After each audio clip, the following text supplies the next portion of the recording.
گڵدانی الشعر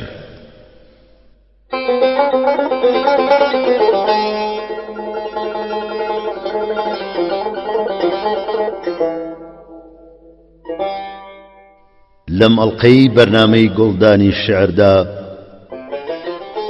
گەشتێکەکەین بەناو دیوانەکەی ئەحمەد موختار جافدا.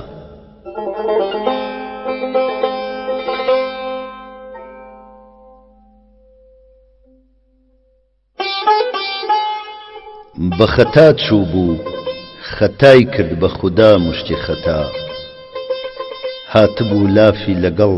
پەرچەمی تۆدا لێدا. بە ئومێدی ئەوەی ڕابورێ بە سەرما ڕۆژێ، کەوتوو من لەسەری ڕێگەکەیا دەست و دوعا. بەس بلاوێنە ڕەقیب وا دڵەکەم لەدلت بوو، سابکە لوتفێ لە حەق بەندەی خۆت تۆبی خودا. غەم و دەرد و خەفەت و عاجزی و دووری تۆ، زەحمەتە جێگە و گونجایشی بێ تۆ لە دڵا. کەوتە سەر ڕوومەتی ئاڵت عارەقی ناز ئێستا، هەرڵەی شەونمی پەخشانە بەسەر بەرگی گوڵا. زوهرە و مشتەری ئێستا کە لە خۆشی چاوت، وەکو سەرخۆش لە سەما کەوتنە ناو ڕەقس و سەما.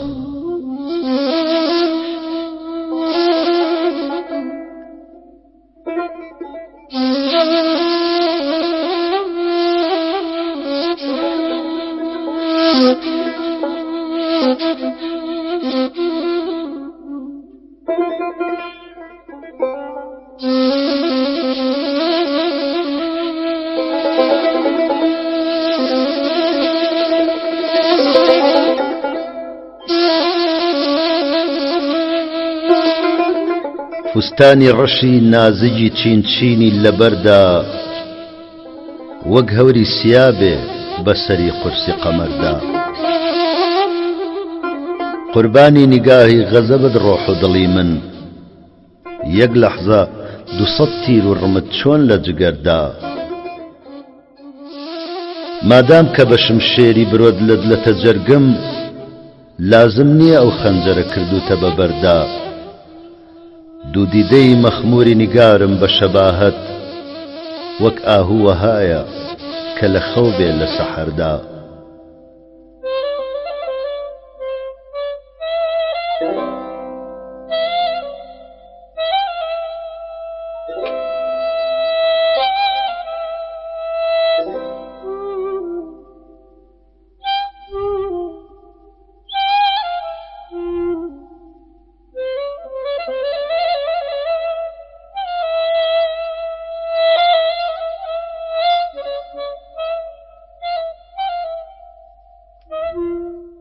دەستێکە بە داوێنی ئەتۆ دەستێ بە دڵ بم،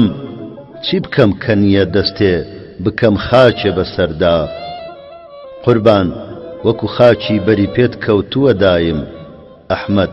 کە مەگەر دولبەر خۆی بێ لە گوزەردا.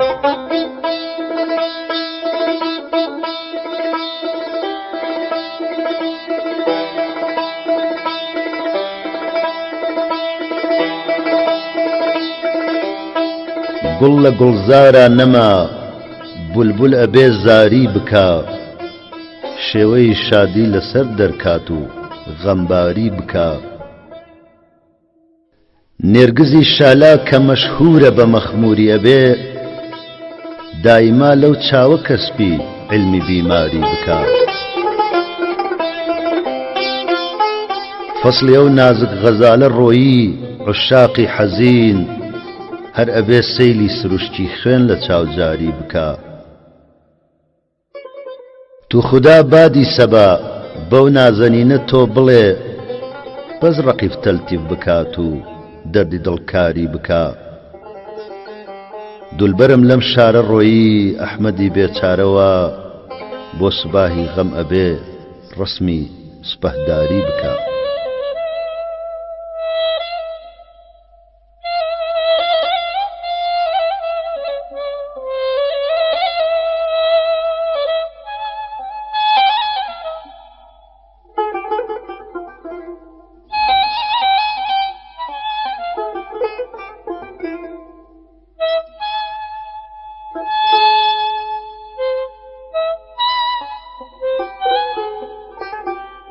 منە ڕەنجێنێ نیگار و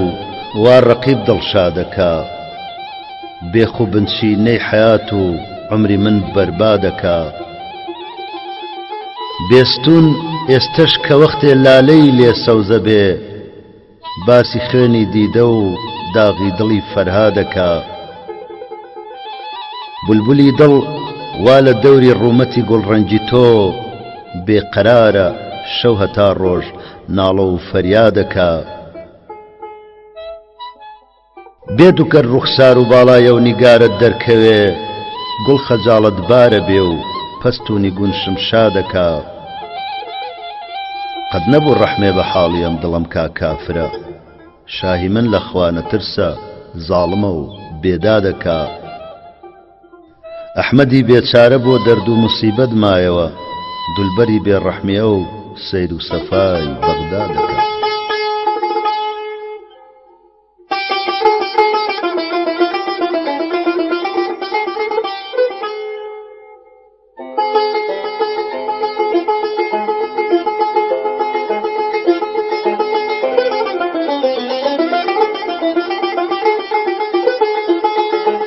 یار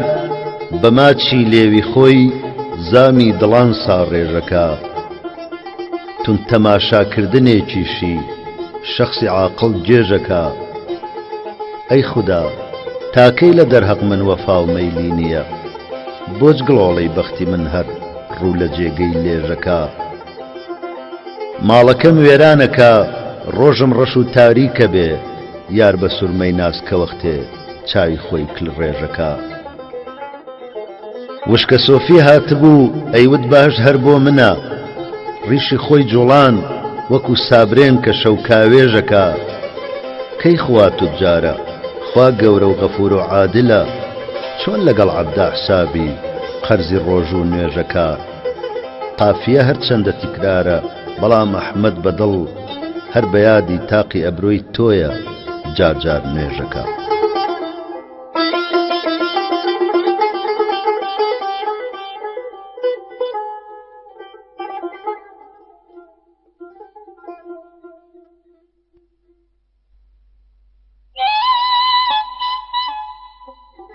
دڵ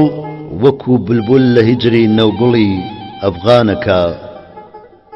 ناری جەرگ و سۆزی سینەم عالەمێ بوریانەکە وا دیارە لەم وڵاتی کۆهسارە عاجزە مەیلی خاچی گەرمەسێر و هەم قەڵای شێروانەکە ئەم وڵاتە بێسەفایە ساردە بۆ عوشاقی ڕوود ئیشتیاقی بەرهەتاوی ڕوومەتی خوبانەکە بارش و بارانی هەوری چاوەکانم جاریە زەڵمە یاخ و تانجەرۆیە تێکەڵی سیروانەکە هەر کەسێ ئەمڕۆ لە ڕێگەی ئەو نیگارە ڕێی ببێ بۆ سبەینێک گەب بە موڵک و تەختی شاو سوڵتانەکە ئافرین بۆ لشکری مژگان و زوڵفەینی سیاد وا بە یەکدەم موڵکی جان و دڵ هەموو وێرانەکە بەرقی ئاه و سەیلی دیدەی من لە هیجری دولبەرم هەر ئەڵەی هەوری بەهارە ناڵە و تۆفانەکە مەحمەلی لەیلا دەخیلم تۆپە توندی وا مەڕۆ عاشقی مەجنون سیفەت لەم دەشتەدا گریانەکە وا بەیادی تیغی ئەبرۆی دولبەری بێڕەحمی خۆی ئەحمەدی عاشق خەریکە ڕۆحی خۆی قوربانەکە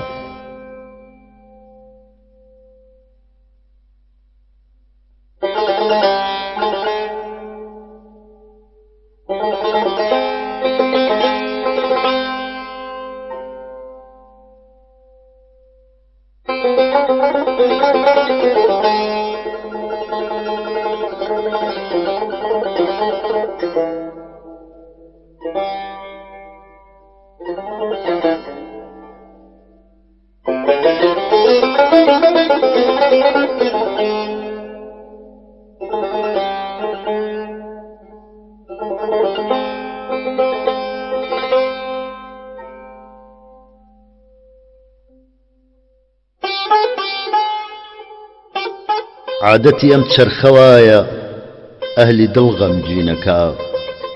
شا هەمیشە ماتە پیادە مەیلی جێی فەرزینەکە ئەبلەوە دایم لە عەیش و شادمانی و عیزەتە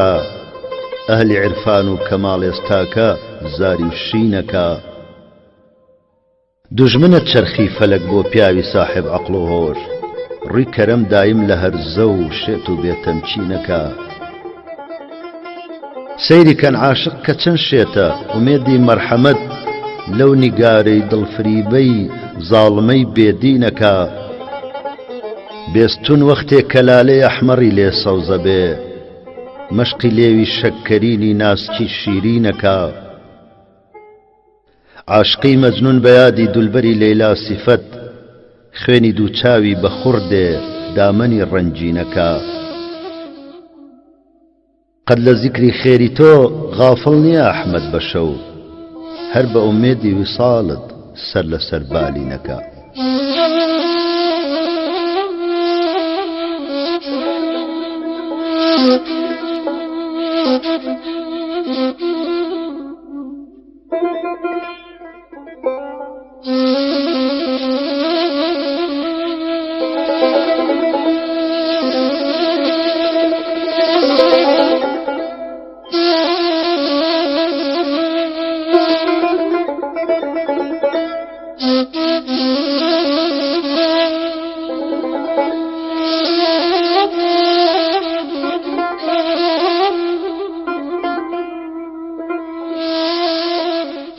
خوێنی دووچاوم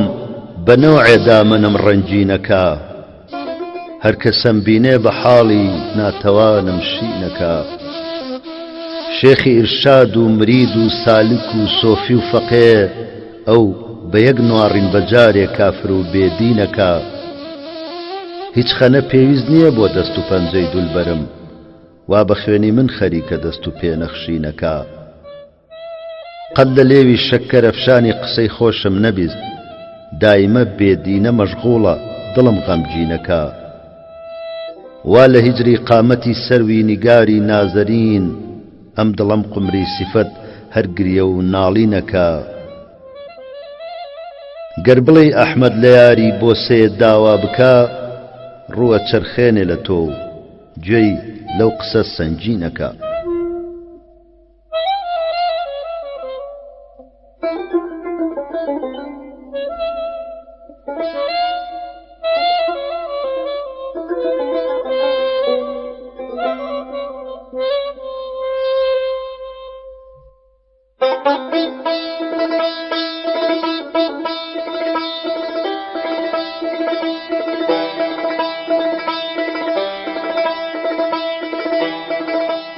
وەرە بگرە بە یادی چاوی دولبەر پیاڵەی سەهبا پەشێو بە هەروەکو مەجنون لە هیجری قامەتی لەیلا کە دەرخا دولبەرم ئەو گەردنی سافی بلورینی لە پەنجەم و دەرێ گەردەست درێژکەم بۆ ملیمینا غوڵامی و بەندەیی ئەو شۆخە گەردەستم کەوێت حەیفە تەنەزدولکەم کە بچما مەسلەکی ئەسکەندەر و دارا لە عشقی چاوی تۆیە یادگاری قەلبی عوشاقن کە پڕبوون ئەم کەژ و چێوە لە لالە و نێرگزی شەهلا گریباند و نواند و پێکەنی و فەرمووی تەماشاکە کە ئەمڕۆ موعجیزەی من چاکترە یاخو یەدی بەیزا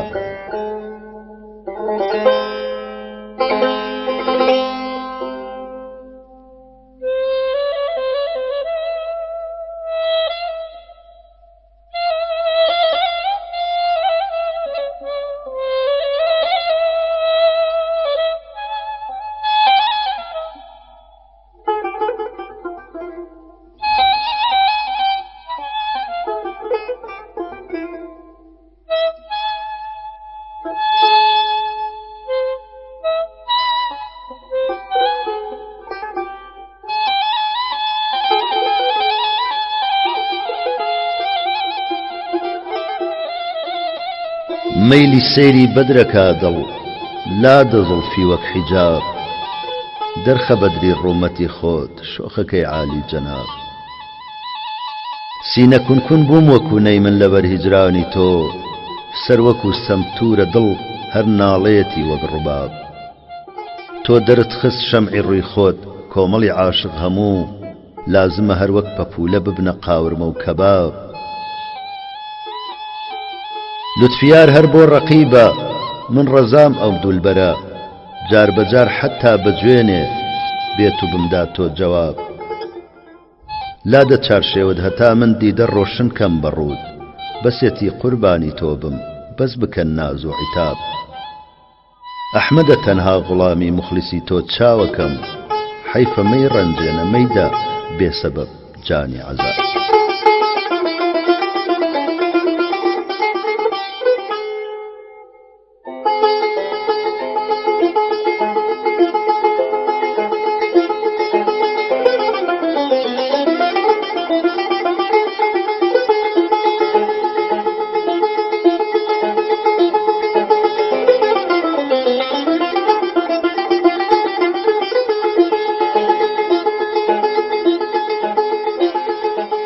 یار ماچی لێوی خۆی کە بکا ئێستا بۆم بەرات لام خۆشترە لە شەهد و لە سەد چەشمەی حەیات یا ڕەب لە تووکت و شەق و پەق بێ دڵم ئەگەر بێیادی تۆ بێ یەک دەم و یەک سان و یەک سەعات جارێ بە تیری غەمزە دڵم کونەکا دەمێ زەردەخەنە و نیگاهی لە نوێ پێمەدا حەیات فەرمووی برارە تۆ سەری خۆت لاچۆ زوو بڕۆ پێموت کەرەم کە ماچی دەمت ئێستا بۆ بەرات گوێندان و تووڕەبوون و قسەی توند و تاڵی تۆ لام چاترە لە نقڵ و لە جامێکی پڕنەبات قوربان وڵامی قاپیەکەت ئەحمەدە بەدڵ سابی کوژە لە دەرد و ئەلەم بیدەزوو نەجات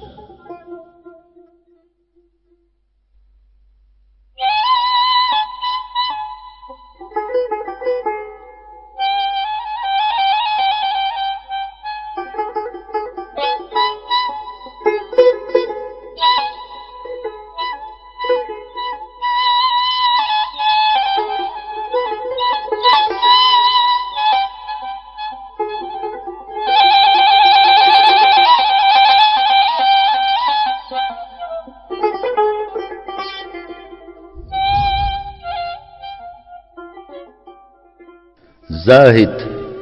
وەرە ناو بەزمی حەریفانی خەرابات لادە لە ڕیا و سەرزەنشتی قۆڕ و خەرافات یەک جورعە بنۆشە لەمەی بێغەش و گوڵڕەنگ ئەسڵەن مەکە تۆ بەو پڕ و پوچانە موبالات بیستومەوە یا دیومە لە گوفتاریا دیبان بۆ خواردنی یەک قەترە 200 جۆرە مکافات حکمی ئەزەلی چونکە نییە قابلی تەغییر بۆچی منە ترسم لە جەزا و ڕۆژی حیسابات مایل نە بە حور و نە بە غیلمانی بەهەشتم گەر بێت و بکەم من لەگەڵە و شۆخە ملاقات ئەحمەد دڵی بێزارە لە ئەتواری ڕیاکار ساقی قەدەحێ تێکە بە ئاهەنگ دڵخان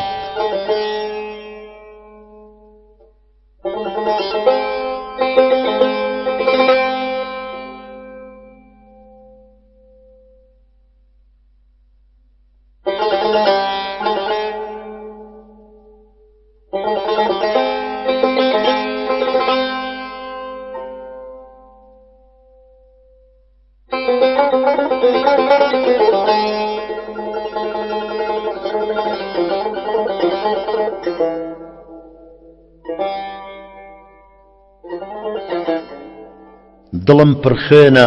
جەرگم لەدلەتە بۆ لێوی گۆڵ ناورد نەخۆش و دەردەدارم من لە حەسرەت چاوی بیمارت سەلیبی پەرچەمی تۆم دەستکەوێ چیمە لە ئیسلامی کڵێسە جێگەمە جانە لە عەشقی زوڵفی زۆنارت وتی عاشق ئەبێ بەم کوشتنەت مەسرور ببی چونکە لە ناو عوشاقدا تەنها ئەتۆی قوربانی دڵدارت شکا بازاڕی شەهد و شەکەر و شیرینی قەنات لە ڕۆژێکۆ کە بیستویانە خەڵقی نوتق و گفتارت ئەبێ کاغەز لە بەرجی گوڵ قەڵەم جانە لە عنبەر بێ کە من مەیلم هەیە ئێستا بنووسم وەسفی ڕوخسارت کە تۆ سەروی منی بێچارە قمری دڵ حەزینی تۆم هەمیشە بولبولا ساوام لدوري باغ وقلزارد نقارم رولا ناو جمعي رقيبا بيوتم أحمد محالة وإيتر دستت كوي ياري دلازارد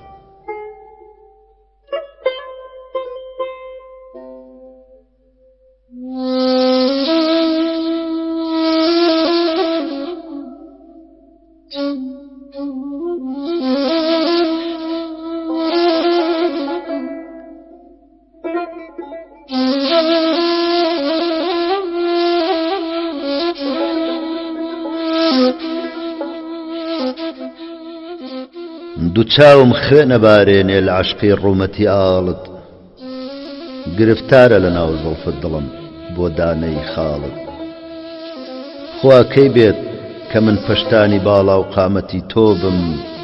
چ وەختێ پڕ بە چنگ بگرم دولی مۆی نەوڕسی کاڵت نەخۆشی خۆشترە لای من لە ساغی و سیحەدەی جانە ئەگەر یەک هەفتە جارێ بێی بپرسی چۆنە ئەحواڵت بە شاهی عالەمی ناگۆڕمەوە ئەمڕۆ لە دنیادا جنێوی و توندی و قەهر و قسەی نالایەق و تاڵت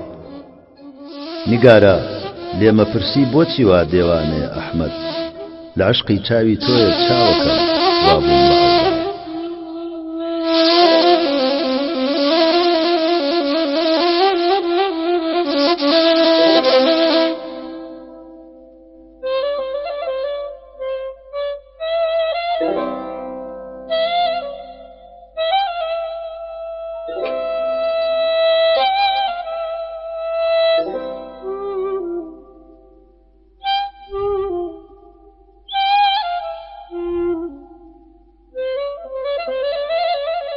بە بێتاقەت و مەحزوون ئەم دڵمە لە بۆ دینت ڕەحمێ بکە سا قوربان دەرخە ڕووخی ڕەنجینت شەهد و شەکەرەی قوربان بازاڕی شکا یەکجار لە وەختەوە وا دەرکەوت لەعلی لەبی شیرینت گرێی منی بێچارە شام و سەحەرەی دولبەر ئەسڵەن نییە تەئسیری لای ئەو دڵی سەنجینت نەسرین و گوڵ و لالە محجوب ئەبن و والە گەر لا بدەی ئەو بڕقە دەرخەی تەنی سیمینت حۆر و پەری و غیلمان بێقەدەر لای ئەحمەد لە وەختەوە وا دیویە ڕوخساری نیگارینت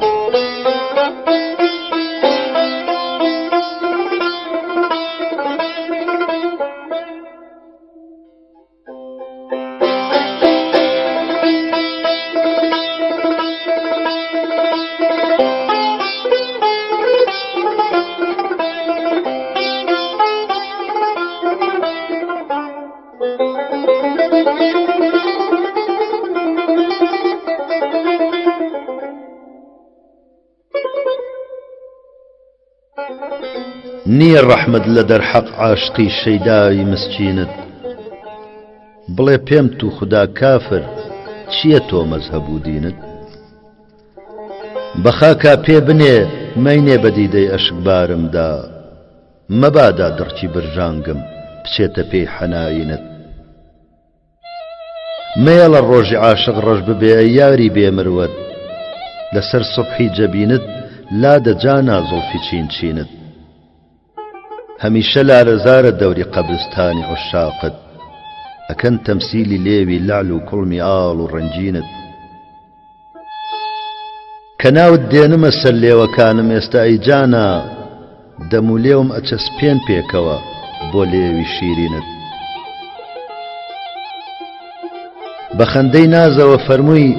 ئیتر بۆت فەخرە تۆ مردن کە ئەمڕۆ من بە ناز و لەنجەوە هاتوومە بالینت لە سایی ماچی لێوی ئەو شکا بازاڕی تۆ قەنات بە پولێ ناکڕێ کەس ئێستە باری شەهد و هەنجینت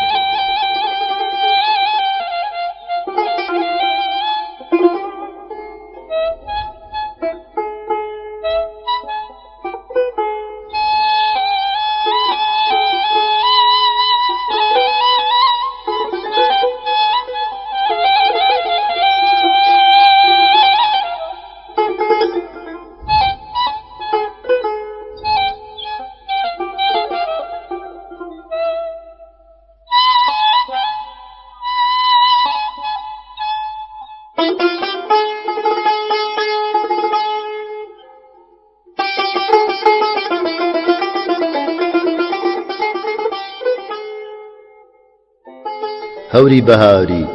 بەسیەی تر ناڵە ناڵەکەت گوڵ عاجزە لە گرمە و ناوچاوە تاڵەکەت پێموت بڕێژە خوێنی دڵی عاشقت بەزار دیسان بکە حەنایی سەری پەنجە ئاڵەکەت حاڵی پەشێوە دڵ بە خەیاڵی دوو زوڵفی تۆ هەروەک وەنەوشە ملکەچە بۆ تاقە خاڵەکەت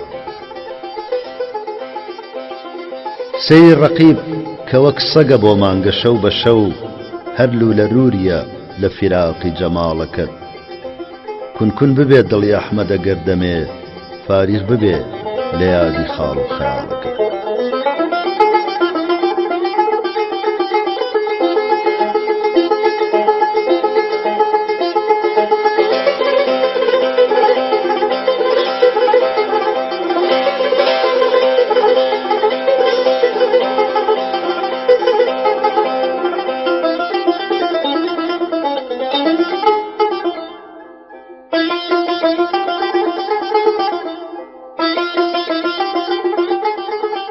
هیجری تۆ چەند سەختە دولبەر ماڵەکەم وێرانە بۆت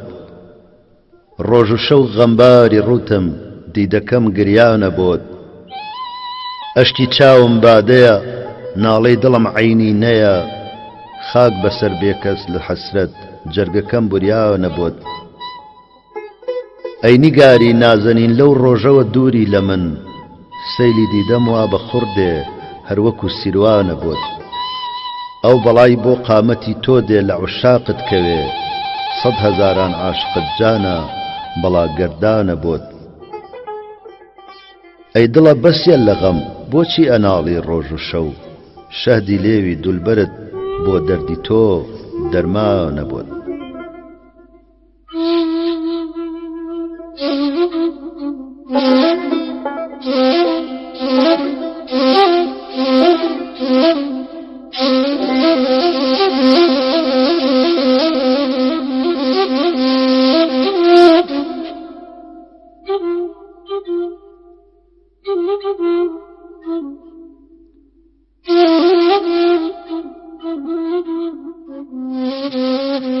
ڕەقیبی سەگ هەتا چاوم کەلا کرد منی دووچاری سەد دەرد و بەڵا کرد نیگار وەک ئاسکی وەحشی وەها بوو دەمودەست چۆن لەگەڵ خۆی ئاشنا کرد کە دیمی ڕووی لە من وەرچەرخان و ڕۆیی بەهانەی ڕۆینی شەرم و حەیا کرد شکر ئەو شۆخە دەردی عاشقی زار بە ماچی لێوی شیرینی دەوا کرد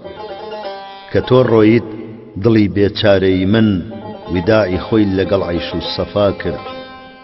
نەتەنها ئەحمەدی بێچارە ڕووتە قماری عەشقی تۆ زۆری پێدا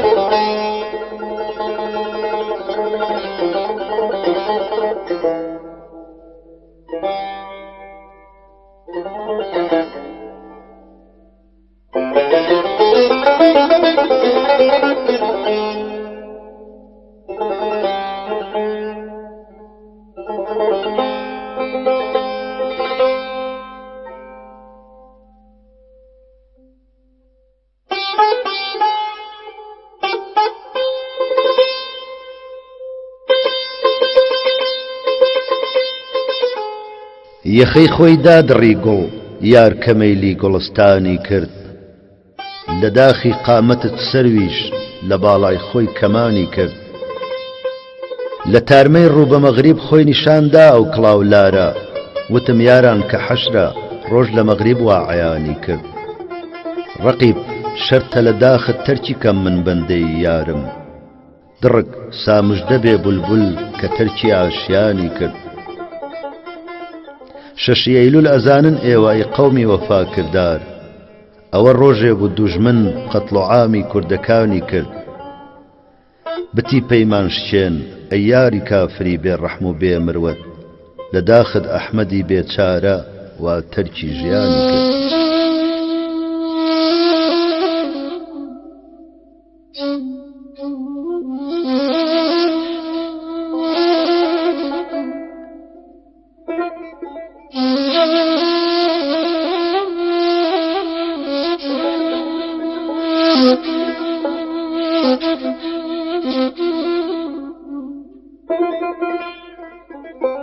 کە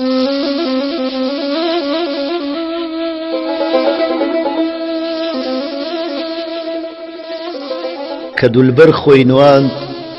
خورشیدی خاوەر زوو فراری کرد خەجاڵەت ماو بە زەردی عەزمی پشتی کۆساری کرد بە سۆزی سینە ناڵانی لە فەسڵی پاییزا بولبول کە ڕۆیە ناو گوڵستان و خەیاڵی ناوبەهاری کرد خوار ڕۆژی ئەزەل ئەو بەژن و باڵایی کە تەسویر کرد لە شەوقی ئەو بوو خەڵقی عەرعەر و سەر و چناری کرد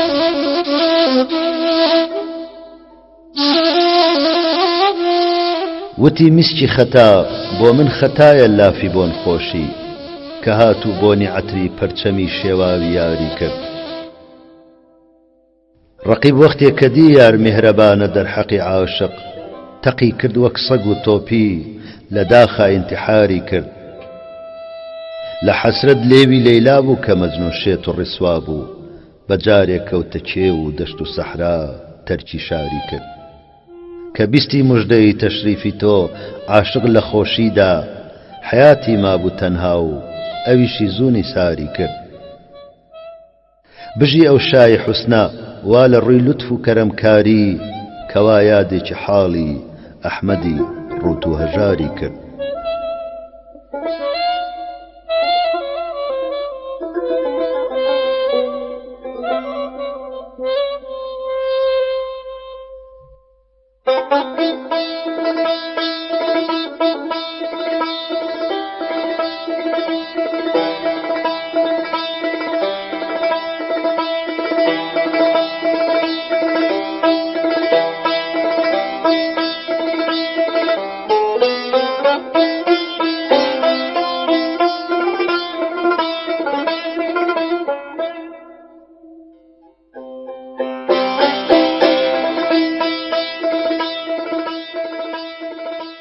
ئەگەر بینێمە سەر خوددەی وەکو دنگ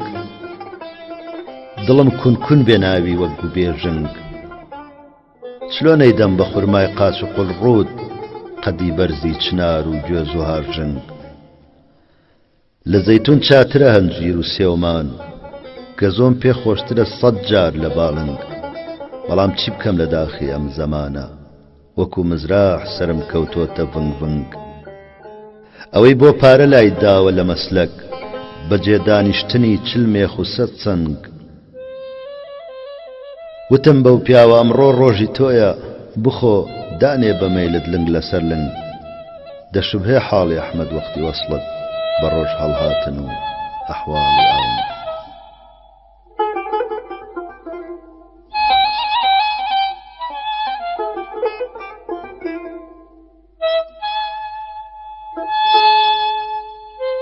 نمونەی ڕووی تۆیە پەڕەی گوڵ فیدات بم ئەی بەنی جەرگ و پەڕەی دڵ توخوا ئەی گوڵ بەسە تۆ ناز و عیشوە چییە ڕەحمێ بکەی جارێ بە بولبول نیگارە چی ئەبێ ماچێک کەرەمکەی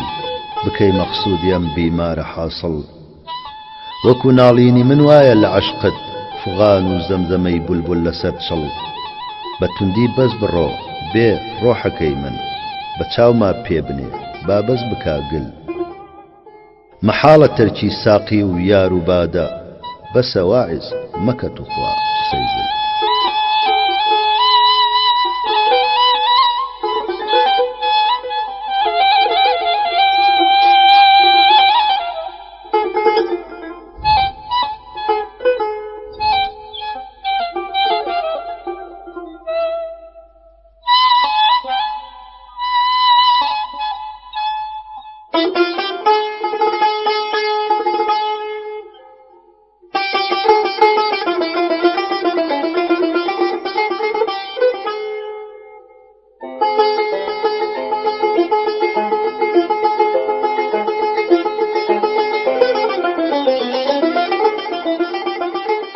درگ هاودەمێتی بولبول پەشێوە حاڵەتی بۆ گوڵ بەهاران بۆیە ئەو دایم ئەکا هەر ئەم چڵ و ئەو چڵ لەلام وایە کە حەتا خاکی ژێرکەوشی ڕەقیبانت جەواهیر سورمەیە بۆ چاوەکانم مەرهەمە بۆ دڵ زەمان بەم حیزیە تاڵع بەم ناسازیە ئەمڕۆ نگاریش لطفی وابێ چۆنە بێ من مەطلبم حاصل.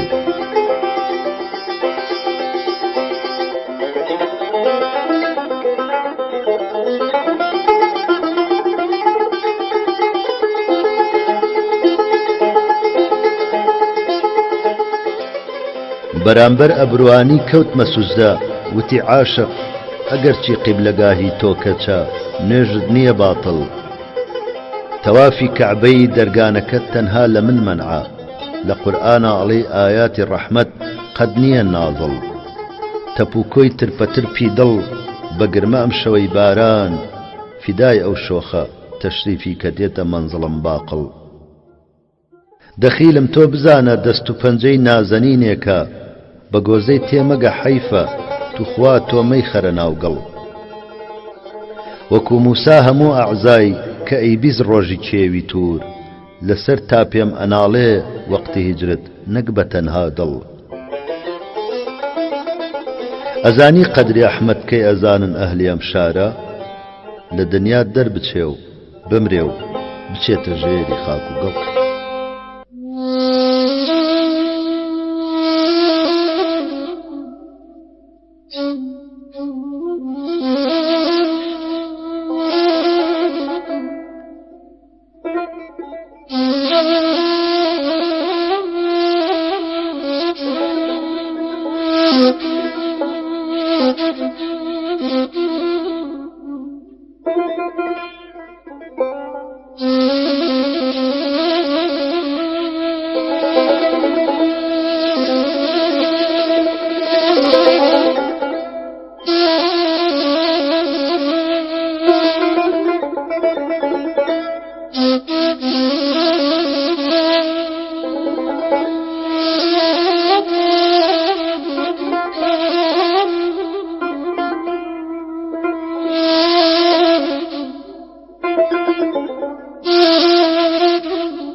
Thank you.